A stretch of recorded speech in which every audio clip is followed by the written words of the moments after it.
축복합니다. 우리 사랑하는 귀한 성도님들 가운데 주님의 크신 은혜와 평강이 또 기쁨과 소망이 충만하게 넘치시기를 주님의 이름으로 축복합니다. 그래서 주님이 늘 붙들어 주심으로 우리의 삶에 어려움이 없진 않습니다.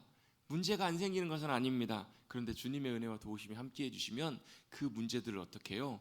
주님 인도하심 따라서 한 곱이 한 곱이 넘어갈 수가 있습니다. 오늘 또 오랜만에 목사님들하고 만나서 얘기 나누는데 목사님들마다 다 여러 가지 참 고충들이 있고 참 하나님의 은혜가 필요한 여러 가지 이제 어려운 문제들이 교회마다 다 있어요. 항상 얘기하는 것들이 그거예요. 이 문제 하나 해결되고 하나 넘고 나면 또 다른 또 하나 문제가 있고. 그래서 목회를 뭐라고 하는가? 산 넘어 산이라고. 언제까지요? 주님 오시는 그날까지. 왜 그런가? 사람들이 모여있는 이 땅에서는요 문제가 없을 수가 없고요, 그 문제가 해결됐다고 다 끝나는 것이 아니라 언제까지 끊임없이. 여러분, 파도가 멈추면 어떻게 돼요?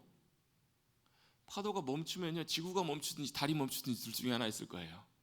여러분, 지구가 돌아가고 달이 여전히 천체의 법칙을 따라서 계속 돌아가고 있는 한 파도는 어때요? 들어가고 나가고 항상 이게 있어요. 왜요? 그게 지구가 만들어진 원리, 돌아가는 원리이기 때문에 그래요.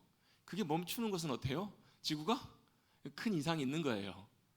그런 거잖아요. 마찬가지입니다. 우리에게 문제가 안 생기면 참 좋겠지만 문제가 끊임없이 찾아와요. 그럼 어떻게 해요? 아, 이거 또 왔구나. 아, 이거 또 왔구나. 또 언젠간 또 아이고 가는구나. 산을 또 넘었어요. 그럼 또 다른 산이 있겠구나. 또 넘으면 어때요? 아이고 또 다른 산이 또 있겠지. 이렇게 생각하면서 뭘요? 주님의 인도하심 따라가는 거예요. 그래서 여러분, 찬송가 445장이 참 귀한 믿음의 고백이잖아요. 태산을 넘어 험곡에 가도 어때요? 또 넘으면 또 있어요. 또 큰 골짜기가 있고요, 또 큰 산이 있어요. 근데 어때요? 거기서 나오는 중요한 고백이 있죠. 빛 가운데 걸어가면, 빛이신 주님과 함께 믿음으로 걸어가면 어때요? 주께서 항상 지키시기로 약속한 말씀 변치 않네. 이게 여러분 믿음의 훈련들인 것 같아요. 처음에는 이게 적응이 안 되고요, 처음에는 이게 감당이 안 돼요. 이렇게 이런 일들이 터지면 막 정신을 못 차려요. 막 죽을 것 같고 힘들어요. 근데 어때요? 믿음으로 주님 버티고 주님 붙들고 버티다 보면요, 이게 뭐가 생기냐면 조금씩 이제 면역이 생겨요. 그래서 이런 일들 넘다 보면 어때요? 다음에 좀 비슷한 일들, 좀 큰 일이 생겨도 이제는 조금 어때요? 믿음으로 조금 어떻게든지 반응해 보려고 해요. 그래도 또 넘어져요. 그래도 부딪히고 낙심해요. 괴로워해요. 근데 하나님의 은혜 가운데 또 넘고 나간다 보세요. 갑자기 그 노래가 생각이 나네요. 전우의 시체를 넘고 넘어 앞으로. 전우의 시체를 넘는 건 아니지만 주님의 인도하심 따라 믿음으로 순종해서 나가다 보면 조금씩 어때요? 우리가 믿음으로 견고해지는 모습을 우리가 보게 될 거예요. 그게 우리 믿음이 자라가는 거예요. 여러분, 우리의 믿음이 성장해가는 것은 절대로 그냥 되진 않더라고요. 어떻게 해요? 현실에 부딪히고 실패하고 넘어져보고. 그래서 어때요? 훈련은, 진짜 훈련은 어디서요? 현장에서 해야 돼요. 그냥 우리가 배우고 설교 들을 때 아멘, 말씀 읽고 묵상할 때는 아멘. 근데 그게 어디로요? 우리의 삶의 자리로 연결되고 우리의 삶의 자리에서 맞닥뜨리고 부딪혀 볼 때 그때 진짜가 나온다고요. 여러분, 목사도 여러분 설교할 때가 진짜가 아니고요, 삶에 부딪히고 우리 현실 속에서 맞닥뜨리고 현실 속에 딱 맞닥뜨렸을 때 그거 보는 거예요. 여러분, 누가 진짜 싸움 잘하는 사람이에요? 입으로 싸움 잘하는 사람들, 그런 사람 진짜 많아요. 그 유명한 명언이 있어요. 타이슨이 했던 말이에요. 다 계획이 다 있다고, 다 자기 읽고 다 한다고. 언제요? 맞기 전까지는. 타이슨 주먹에 한 방 맞으면 어때요? 웬만한 선수들, 대단한 선수들도요, 한번 제대로 맞으면 그냥 바로 다운돼 버리잖아요. 옛날에 다 보셨죠? 별로 다 우리 권사님들, 집사님들은 권투를 안 좋아하셔서. 저도 남자긴 남자인가 봐요. 지금도 옛날 그 타이슨 경기했던 경기를 보면요, 와, 이렇게 정말로 막 짜릿짜릿하고 재밌었다는 생각이 들어요. 어때요? 막 주먹을 피하다가 어때요? 결정적인 순간에 한 방 주먹으로 땅 한번 치면 어때요? 그냥 꼬꾸라져 버려요. 여러분, 실력과 싸움의 성패는 어디에서요? 입으로 하는 게 아니라, 생각으로 하는 게 아니라, 내가 타이슨과 싸우면 이기겠다, 그게 아니라 어디에요? 실제 링 위에서 경기하면서 맞닥뜨려 보면서 진짜가 나오는 거잖아요. 여러분, 우리 그리스도인으로서 우리의 삶의 자리에서 부딪혀서 싸우면서 빛 가운데 걸어가셔서 그 가운데 붙드시고 도우시는 주님과 함께 승리해 가시는 잘 믿음들이 성장해 가시고 세워져 가시는 우리 사랑하는 성도님들 되시기를 주님의 이름으로 축복합니다. 온실 속의 화초가 아니고 맞닥뜨려 보는 거예요. 육신의 질병을 만나기도 하고 여러 가지 감당할 수 없는 문제들과 부딪히면서 원래 우리의 믿음을, 우리의 중심을 뭐라고 해요? 내 믿음을 보이라. 내 믿음을 보이라라고 할 때 어떻게 해요? 그게 진짜 믿음이고 진짜 모습이에요. 그거 여러분 죄송하지만요, 뭐 교회 몇 년 다니는지, 경력인지, 뭐 자기가 봉사 얼마나 많이 했는지, 얼마나 기도 많이 했는지, 죄송하지만요, 그게 중요한 게 아니더라고요. 왜요? 우리의 삶의 예배로, 우리의 삶이 주님 앞에 어떤 모습으로 드려지고 있는지, 이건 여러분 제가 뭐 평가하고 판단하고 뭐 책망하고 이런 의미가 아니고요, 우리의 현실적인 모습과 우리의 모습을 하나님 앞에 비추고 깨닫고 어떻게 주님 앞에 겸손하게 나가서 뭘요? 하나님의 도우심을 구하고 의지한다는 거예요. 여러분, 우리가 왜 기도 안 하는지, 왜 여러분 간절함이 없는 줄 아세요? 내가 괜찮다라고 생각해요. 내가 그 정도는 아니라고 생각한다고요. 근데 하나님 앞에서 내 모습이 어떤지, 내 실체가 얼마나 부족하고 연약한지를 알고 깨달으면요, 우리 이렇게 못 앉아 있어요. 하나님께서 은혜 가운데 역사에 성령님이 우리 가운데 그걸 깨닫게 하시고 알게 하시면요, 진짜로 그래요. 땅 밑으로 기어 들어간다니까요. 감히 하나님 앞에 예배를 앉아서도 어떻게 드려요? 그렇게 하려는 얘기가 아니라 우리의 마음과 심령이 그렇게 된다고요. 왜요? 하나님이 역사하시고 붙잡으실 때요. 왜? 하나님의 은혜와 도우심 없이는 우리가 하나님 앞에 설 수 없는 존재인 것을 우리가 알게 되기 때문에 그래요. 그걸 아는 자리에서부터 하나님의 놀라운 역사하심과 인도하심들이 시작이 되기 때문에 그렇습니다.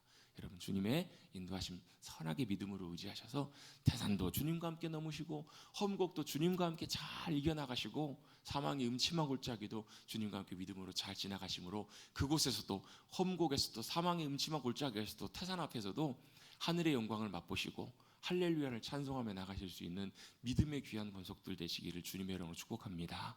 그게 진짜 믿음의 삶이고요, 그게 하나님께서 우리에게 맛보기를 원하시는 진짜 하나님 나라의 백성의 삶이에요. 어디서요?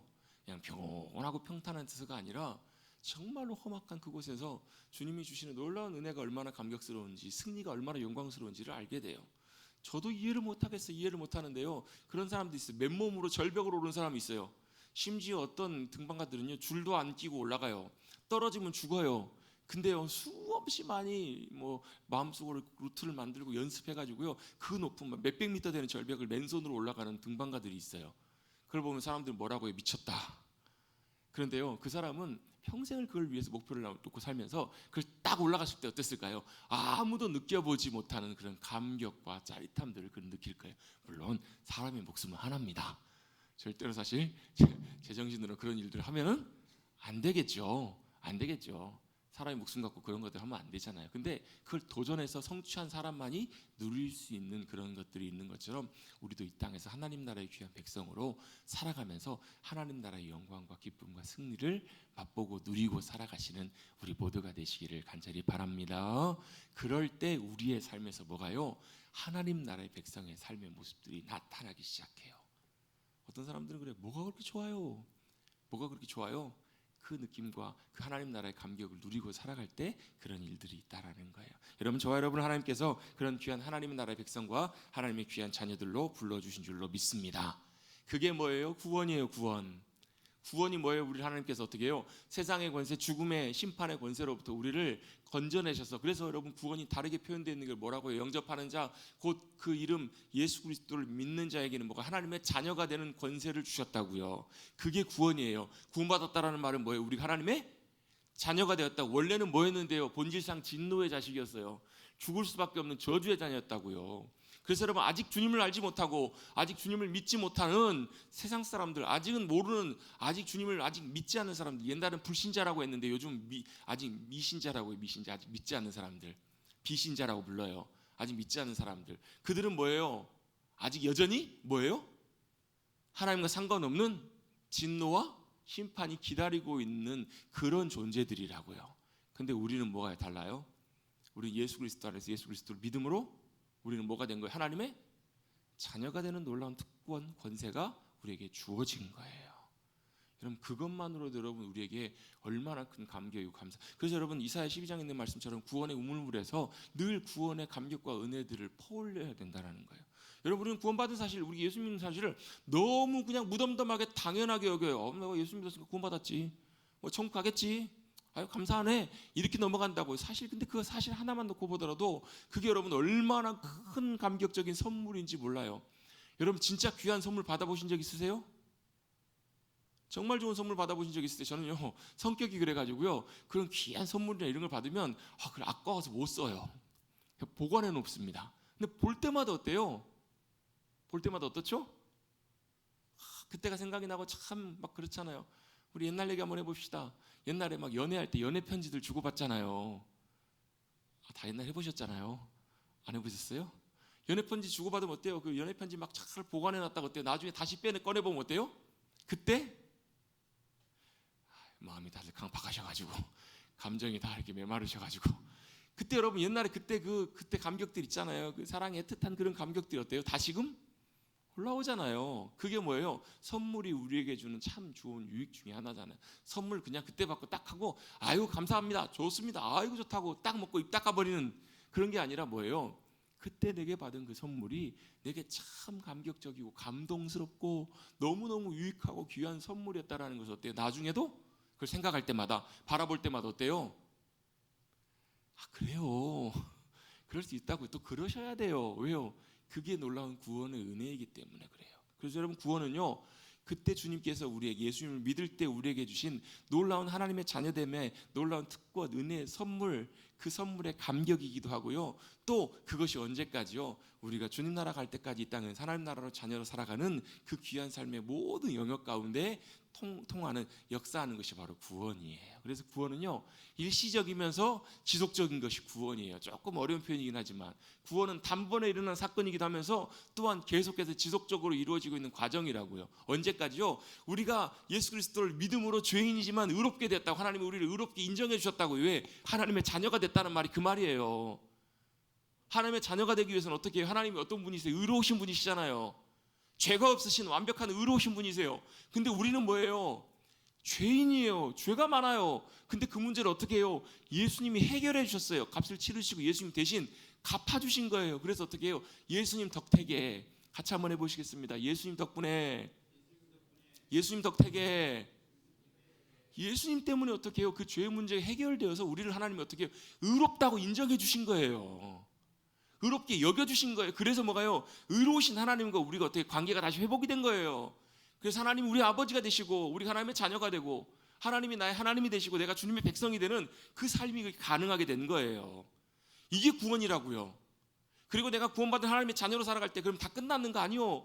주님 부르신 그날까지, 주님 다시 오시는 그날까지, 영광스럽게 변화되는 그날까지 우리가 어떻게 해요?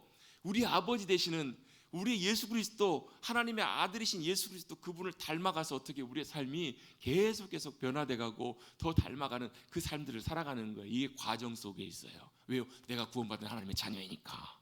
이제는 어떻게 살아요? 자녀답게 살아가기 위해서 하나님의 은혜로 자녀답게 귀하게 변화돼가고 성장해가는 모습, 그 모습을 볼 때 어때요? 하나님이 기뻐하세요. 그 모습이 세상 가운데 비춰질 때 어때요? 무슨 열매가 맺혀지냐면 내 열매가 아니라 예수님의 열매, 예수 그리스도의 열매, 하나님의 열매가 맺혀지는 귀한 삶을 살게 되는 거예요. 할렐루야. 이게 뭐라고요? 이게 구원이라고요. 구원. 같이 한번 해보시겠습니다. 구원. 이걸 하시려고 하나님께서 누굴요? 이스라엘 백성들을 애굽에서 건져내시는 거예요. 이게 출애굽기의 내용이라고요. 이게 여러분 잘 연결이 되셔야 돼요. 연결이 되시는가 아닌가 모르겠습니다. 알아서 하십시다.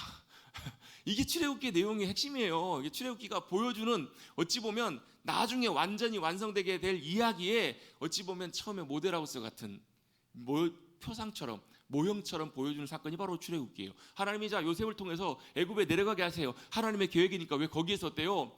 엄청나게 큰 민족을 이루게 하시려고 또한 뭐예요? 구원의 의미를 가르쳐 주시기 위해서.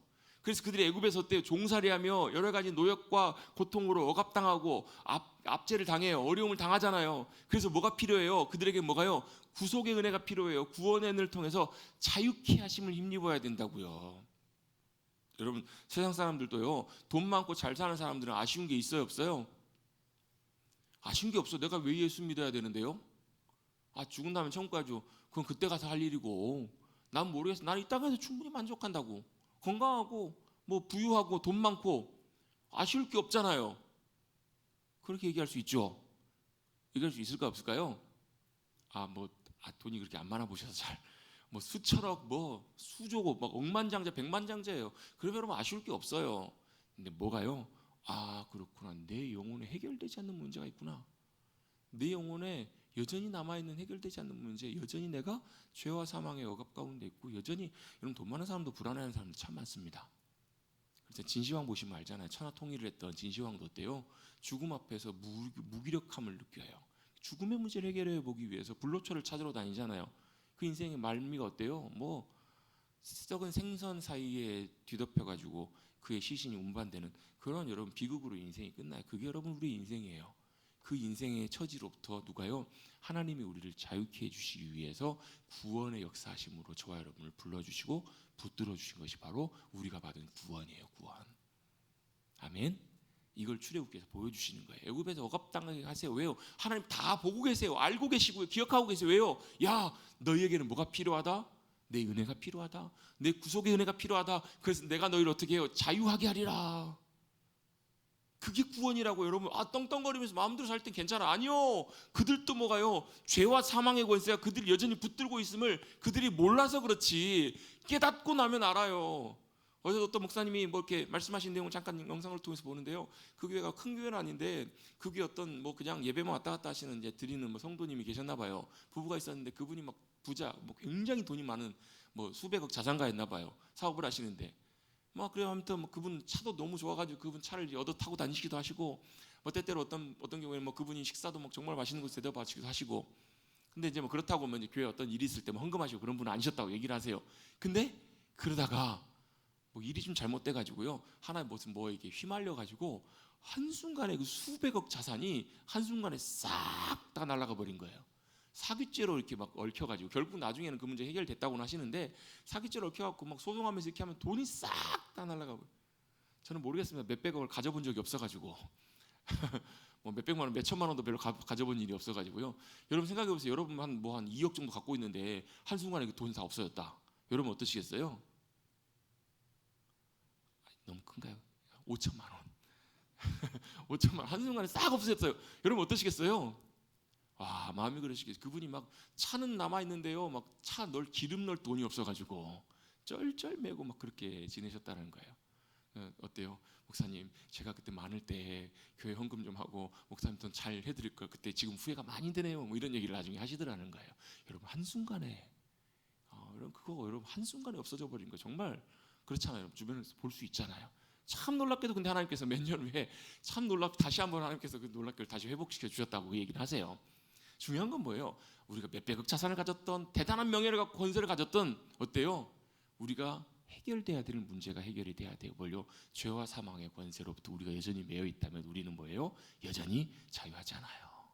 여전히 우리는 매여 있는 존재들이에요. 그런데 하나님께서 저와 여러분을 이스라엘 백성들을 어떻게 해요? 애굽의 압제로부터 자유케 하시기 위해서 지금 뭘 준비하고 계시는 거예요? 구원의 역사를 준비하고 계시는 거예요. 그래서 제일 먼저 하셨던 게 뭐예요? 하나님께서 모세를 준비시키세요. 모세를 준비시키시고 그를 부르십니다. 그리고 뭐 하세요? 그에게 말씀하세요. 하나님의 뜻을 알리세요. 말씀하시고 그리고 그가 행하실 것들을 그대로 말씀하세요. 이제 그 말씀하셨던 내용들을 7장부터 뭐가요? 실제로 시행하시는 장면이 7장부터 나와요. 하나님께서 말씀하셨던 내용들을 시작하세요. 여러분 같이 한번 따라해 보겠습니다. 하나님은 말씀하시는 하나님이십니다. 하나님은 뭐 하신다고요? 말씀하시는 하나님이시라고요. 왜 말씀하시는가? 하나님은 살아계신 분이시기 때문에 그래요. 살아계신 분이시고 피조물인 인간을 만드셔서 뭐하도록요? 인간과 뭐하도록요? 인격적인 교제를 하도록 하나님께서 아담을 만들어 놓으신 분이세요. 그래서 여러분 모든 인류의 피조물, 인간의 모든 세상에 있는 모든 피조물과 우리 인간의 차이가 그거예요. 모든 피조물과 다른 인간의 차이는요, 하나님께서 어떻게 인간과 뭐 하시려고요? 교제하시려고, 소통하시려고, 만나시고 함께 하시려고, 사랑하시려고 만들어 놓은 대상이 인간인 거예요. 그래서 하나님께서 사람과 만나셔서 뭐 하세요? 대화하세요. 왜요? 함께 하시는 거, 그게 바로 교제이기 때문에 그래요. 그 목적으로 인간을 창조하신 거예요. 그래서 인간을 하나님의 형상대로 만드세요. 근데 생각해 보십시오. 하나님이 인간을 한 형상대로 만들어 놓으시고 같이 교제하고 소통하는데 결혼을 했어요. 결혼을 했는데 한마디도 말을 안 해. 서로 말을 안 해요. 물론 여러분 언어 표현 말고도 뭐 여러 가지 의사소통을 할 수 있는 방법들은 있잖아요. 말은 하진 않아도 어때요? 뭐 여러 가지 소통할 수 있지만 생각해 보십시오. 같이 한 자리 만나 있고 한 집에 같이 사는데 말을 한마디도 안 해요. 어떠시겠어요? 차라리 안 살고 말지 이런 생각 할까요? 안 할까요? 뭐 그런 경험을 한 번도 해보신 적이 없으신가 봐요. 말 한마디도 안 해요. 그럼 뭐예요? 사람과의 관계에 교제에 문제가 생겨요. 교제한다는 말, 함께 한다는 말은 어때요? 서로 대화하고 서로 알아가고 함께 살아가는 것, 이게 바로 교제이잖아요. 그걸 목적으로 하나님께서 인간을 만드시고 저와 여러분을 부르고 계신 거예요. 아멘. 이게 인간을 만드신 창조의 목적이에요. 하나님께서 이렇게 하나님의 백성들을 부르세요. 그래서 하나님 뭐 하신다고요? 하나님의 백성들에게 하나님 뭐 하신다고요? 제가 방금 1분 전에 했는데 하나님의 백성들에게 뭐 하신다고요? 말씀하신다고요. 하나님 말씀하신 하나님이시라고 우리 같이 했잖아요. 아무 생각 없이 하셨구나. 제가 하라고 하니까 아무 생각 없이 하나님 말씀하신 하나님이십니다. 여러분 할 때 생각을 하시면서 하십시다. 제가 그냥 아무 생각 없이 하자는 게 아니고요. 우리가 얘기를 할 때 그 말의 의미들을 우리 생각하시면서 하시면 좋아요. 하나님은 뭐 하신 분이세요? 말씀하시는 하나님이세요. 누구에게요? 하나님의 백성들에게, 하나님의 자녀들에게 말씀하세요. 그럼 뭘 말씀하실까요? 제가 자주 말씀드린 거 있잖아요. 헨리 블랙가드 목사님 이걸 참 정리를 잘 해놓으셨다고. 3가지로 하나님의 성품, 하나님이 어떤 분이신지 하나님 알게 하신다고. 또 하나님의 목적과 계획이 무엇인지, 뭘 하기를 원하시는지, 마지막 하나님이 그것을 어떻게 이루어가기를 원하시는지, 방법이 뭔지를 3가지 말씀하신다고. 야, 저희 가서 뭐 좀 사와라. 아이한테 시켜요. 근데 어떻게 해야 돼요? 수단과 방법을 가리지 말고 사와. 이렇게 하는 것이 아니라 어때요? 야, 저희가 보면 엄마 지갑 있는데 거기서 카드 꺼내가지고 가서 뭐 어떻게 사오고 어디로 가서 어떻게 하고 사와, 이렇게 해라. 다 뭐 하는 거예요? 방법을 가르쳐 주는 것처럼. 왜요? 하나님의 일은 하나님의 방법대로 하는 거예요. 우리 카드로 하는 게 아니라고요. 우리 방법으로 하는 것이 아니라 하나님의 자원으로, 하나님의 방법으로, 하나님의 공급하심으로 해야 되는 거기 때문에 그래요. 그걸 철저하게 훈련시키셨던 사람이 누구냐면 모세예요. 자기 힘으로 하려고 할 때 됐어요, 안 됐어요? 자기가 자기 동족, 억압받는 자기 민족을 위해서 어떻게, 자기가 저들을 도와주리라 해갖고 어떻게 해요? 사람까지 죽이잖아요. 그래요, 안 그래요? 몇 주 전에 살펴봤잖아요. 출애굽기 2장에 다 아시는데 일부러 모른 체 하시니까 답답하잖아요. 좀 반응 좀 해주세요. 그래야 빨리 끝나지.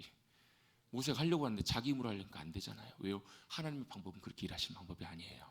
그걸 어떻게 해요? 80세가 될 때까지 광야에 데려다 놓고 뭐 하시게 하시는 거예요?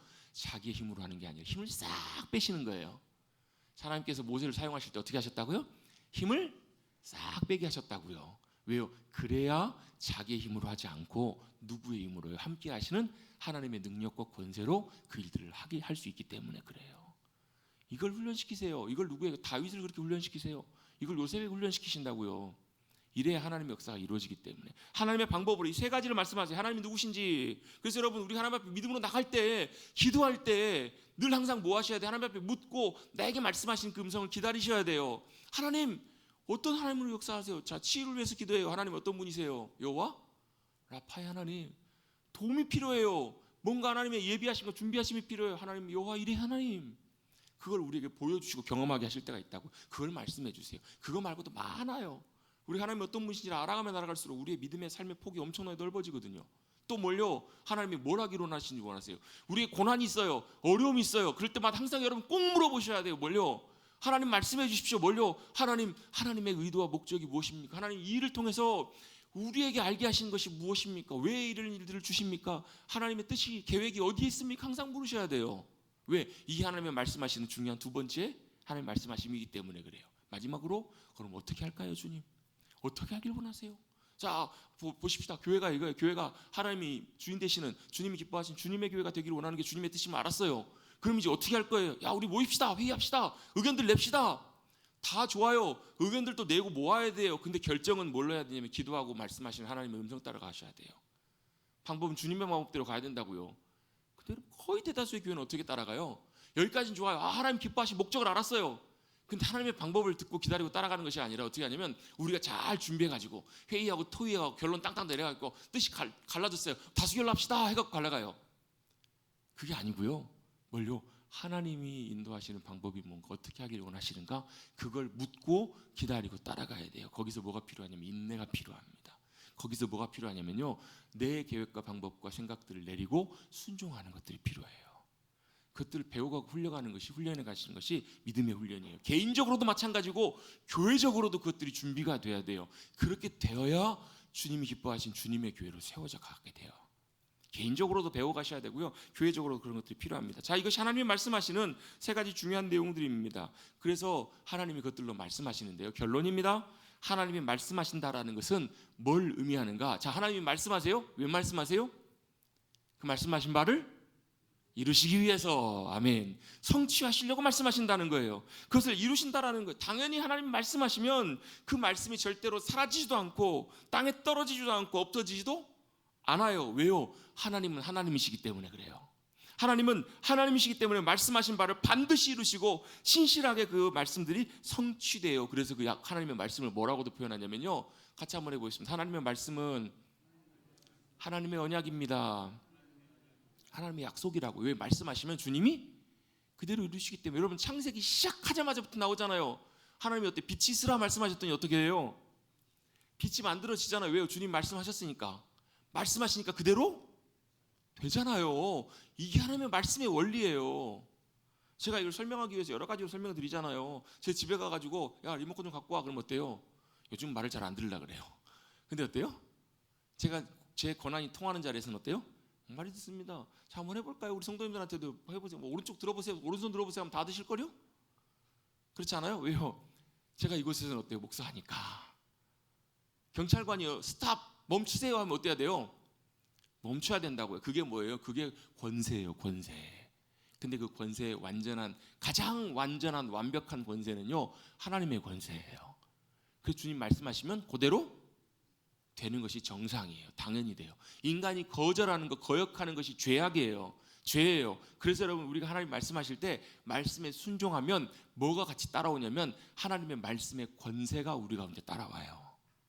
그래서 우리에게 말씀하실 때 순종하면 우리를 통해서 그 말씀들이 성취된다고요. 자, 이제 모세에게 말씀하셨던 하나님의 말씀들이 이제는 뭐예요? 이제 그대로 성취되기 시작할 시간이 가까이 왔어요. 그 이전까지는 어때요? 모세가 하나님의 말씀을 듣고 전에도 들어요, 안 들어요? 이스라엘 백성들도 잘 안 들어요. 왜요? 상황과 환경이. 오히려 모세가 하나님의 말씀을 전했더니 바로가 어때요? 더 무거운 노역을 시켜요. 집도 주지 않으면서 똑같이 양을 만들어내래요. 그랬더니 어때요? 사람들이 어때요? 그들이 더 고통이 커져요. 억압이 심해진 걸 봐요. 상황이 반대로 흘러가요. 그들은 야, 이제 자유롭게 되겠다 생각했는데 오히려 상황들은 어때요? 더 나빠져 간다고요.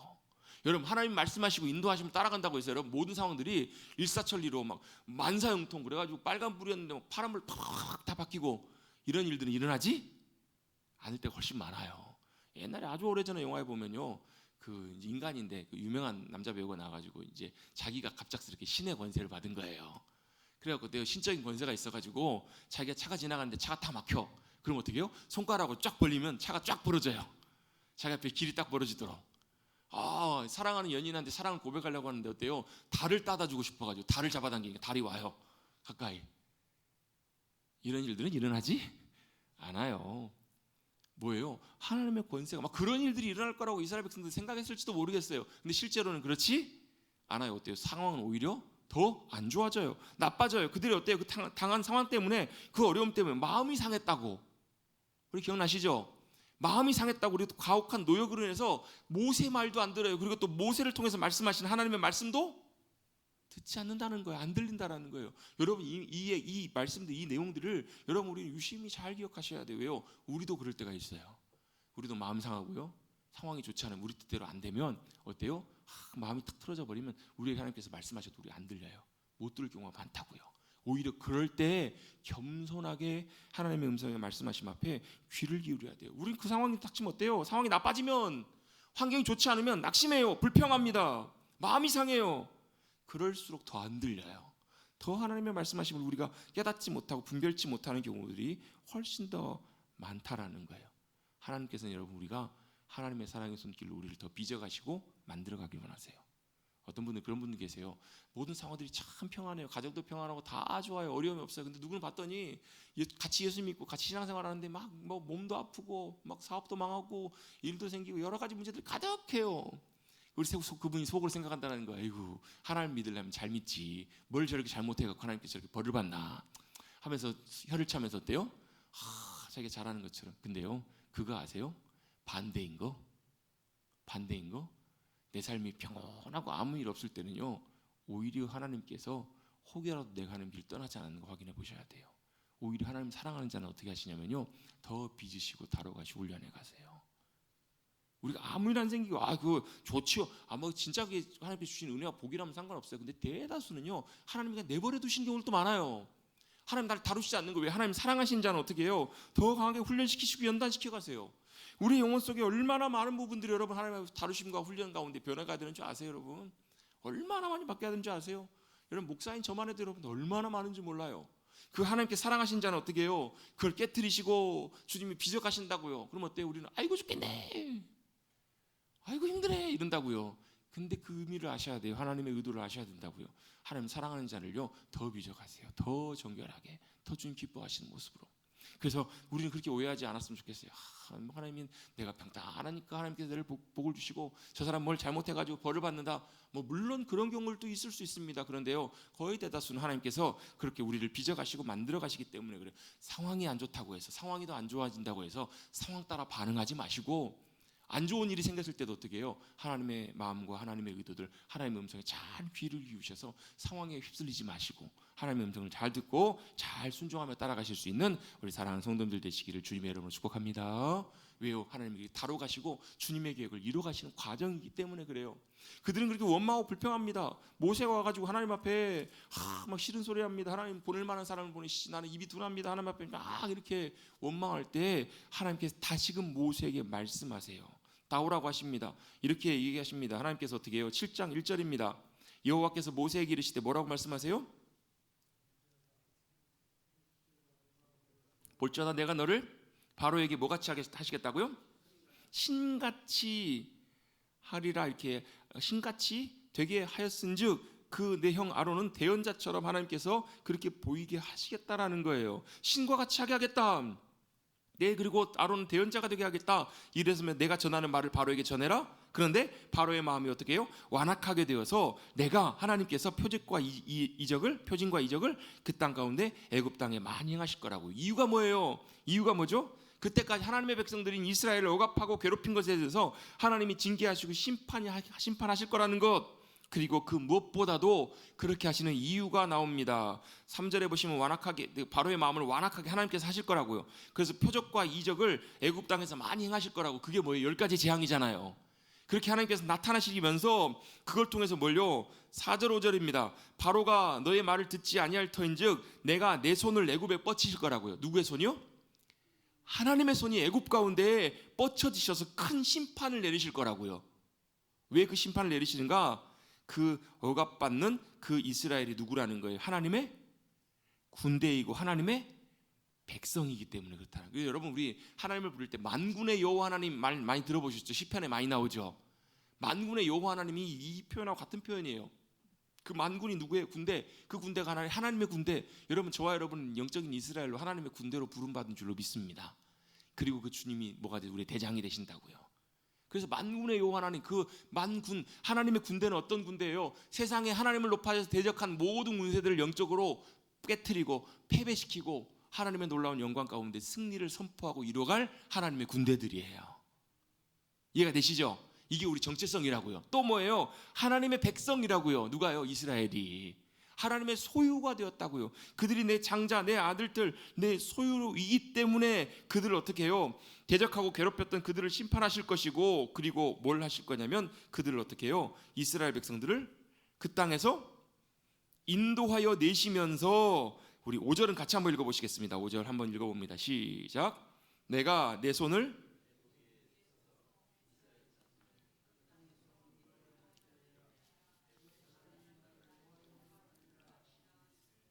아멘. 뭘 하시길 원하시냐면 하나님의 의도와 목적이 바로 여기에 있습니다.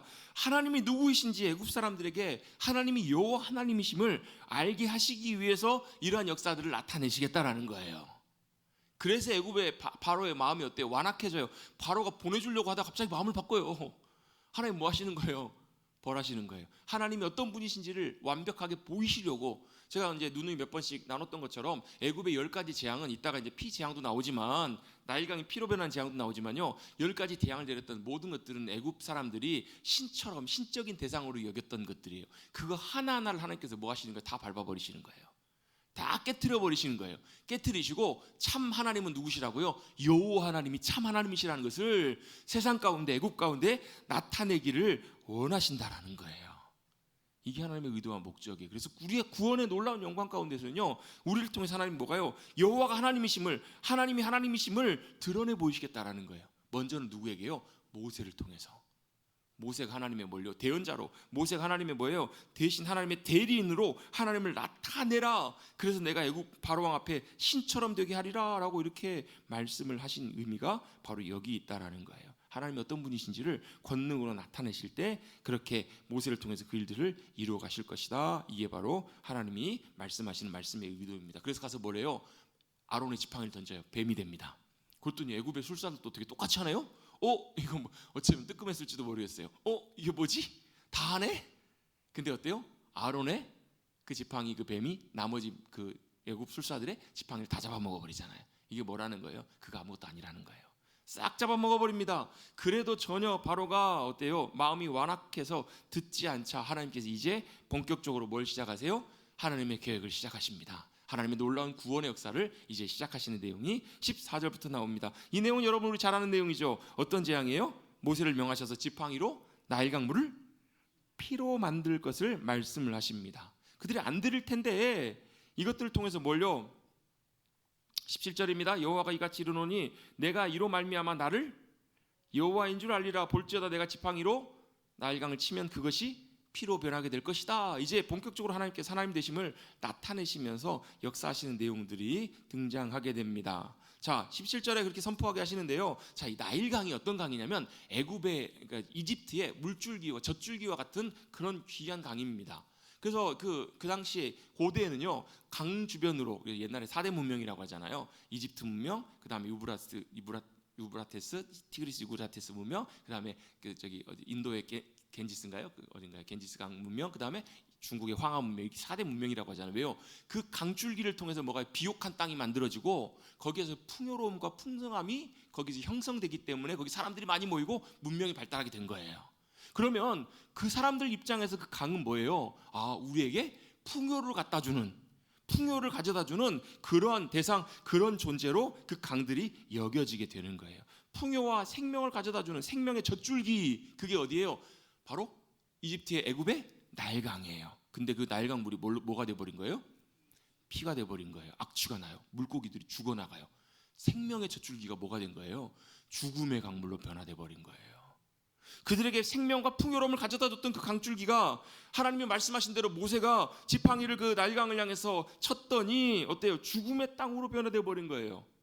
그들에겐 정말로 신적인 풍요로움을 가져다 준 신적인 존재가 바로 나일강이었는데 이제는 그 나일강이 어때요? 생명이 아니라 죽음으로 변화돼 버리는 그런 역사가 일어나게 되는 거예요. 그러면서 하나님께서 어때요? 그거 신이 아니라는 거예요. 너에게 생명과 풍요로움을 가져다 준다고? 그거 거짓 헛된 거라는 거예요. 주님이 불어버리시면 다 날아가 버리고, 주님이 거기 어때요? 사망의 권세를 부어버리시면 그 생명의 물줄기도 피와 같은 죽음의 물로 바뀌어버릴 것을 주님이 그들에게 보여주신 것이요. 또 한 가지, 그 나일강에 어떤 일이 있었어요? 나일강에서 어떤 일이 있었죠? 애굽 왕 바로가 남아들 이스라엘 남자 아이들을, 이세 아이들은 다 물에 던져 죽이라. 거기는 뭐가요? 하나님의 백성들의 희생, 어린 아이들의 죽음이 있었던 곳이라고요. 거기 어때요? 하나님께서 그 죽음에 대한 심판이 그 가운데 임하게 된 것이에요. 이제는 생명의 물줄기가 죽음의 강으로 변했습니다. 피는 뭘 의미해요? 생명을 의미합니다. 그런데 그 피가 땅에 떨어지거나 피가 흘려가면 그것은 부정하고 죽음의 의미를 말합니다. 그래서 여러분, 우리 가인과 아벨의 이야기도 보면 하나님이 다 알고 계시지만 가인에게 하나님께서 모른 척 하시면서 이렇게 뭐라고 말씀하세요? 그 땅이 그 아벨의 흘린 피 때문에 부르짖어 호소한다라는 거. 왜요? 그 죽음의 피가 땅에 떨어졌기에 그 피가 어때요? 대가를 요구한다라는 거예요. 땅이 견디지 못하는, 땅에 피가 떨어진다는 것은 죽음을 말합니다. 애굽 온 땅 가운데, 애굽의 물줄기 가운데 하나님의 심판으로 인하여 죽음이 임하였습니다. 여러분, 그래서 그 여성들이 보면 유출, 우리 그 생리 이런 걸 했을 때 부정하다라고 말하잖아요. 왜요?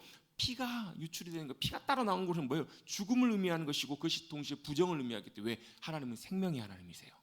여러분, 생명의 하나님의 심판이 죽음으로 나타나는 것을 보여주는 것입니다. 그래서 어떻게 해요? 그 죽음의 문제를 해결하고 다시금 죽음을 씻고 생명의 하나님 앞에 나아가야 되는 것을 레위기에서는 말씀을 해주고 있습니다.